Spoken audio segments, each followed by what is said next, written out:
quand je vois un client, je m'appuie sur la chirologie et l'astrologie.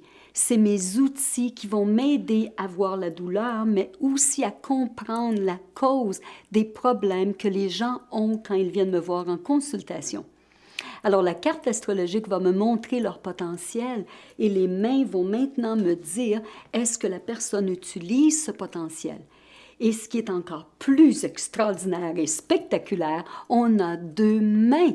Alors, celle avec laquelle on écrit notre conscient et la non-dominante, le subconscient, où est caché tous des traits de caractère et depuis très longtemps des anciennes habitudes. Et chaque fois qu'on est stressé, on revient dans cette main. Et souvent, on dit, on va trouver un certain confort à être dans notre non-confort parce que cette main-là nous donne des blocages. Puis c'est elle qui va être souvent responsable de ce qu'on est en train de vivre. Alors, quand Philippe est venu me voir en consultation, alors Philippe a une carte extraordinaire. Il avait Saturne exalté en balance.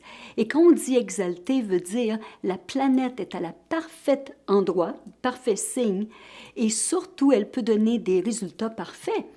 Mais dans la main de Philippe, alors sous Saturne, je pouvais voir qu'il n'y avait aucun signe de sagesse et que la ligne de destin est très faible. Alors, je le sais qu'il n'est pas en train d'utiliser ce potentiel. Mais, puis Saturne, bon, c'est bien, c'est les responsabilités, la maturité, le désir d'avoir une mission dans la vie, de faire quelque chose de spécial. Et en plus, Philippe vient de me dire, ben, sa blonde de 14 ans vient de le quitter, il n'a pas de travail sérieux, il est perdu et très fatigué d'être perdu. Alors, quand je regarde ses mains et je vais voir dans le subconscient, alors vous pouvez remarquer que la ligne de tête, elle a une île, alors que dans la main droite, la ligne, elle est très claire. Alors, qu'est-ce qu'une île vient dire? C'est un blocage d'énergie. Alors, on a un blocage dans notre manière de penser. Alors, soit qu'on n'a pas confiance, on n'a pas de croyance, ou on va manquer les opportunités qui sont là pour nous aider dans la vie.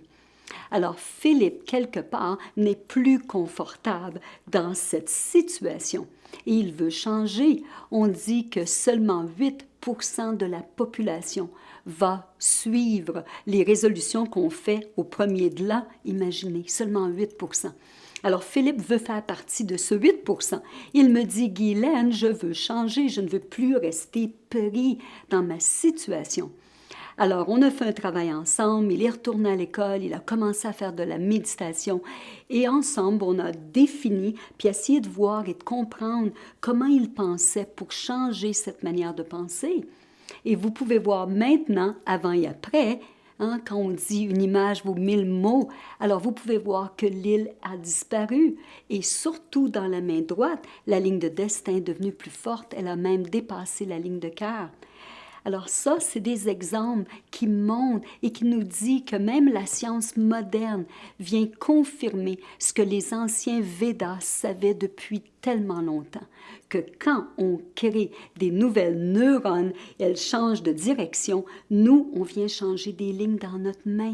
On vient ajouter des lignes qui vont nous rendre heureux. Ah, il y a un tel potentiel, il y a un tel image de qui on est dans nos mains. Tout est là. C'est extraordinaire.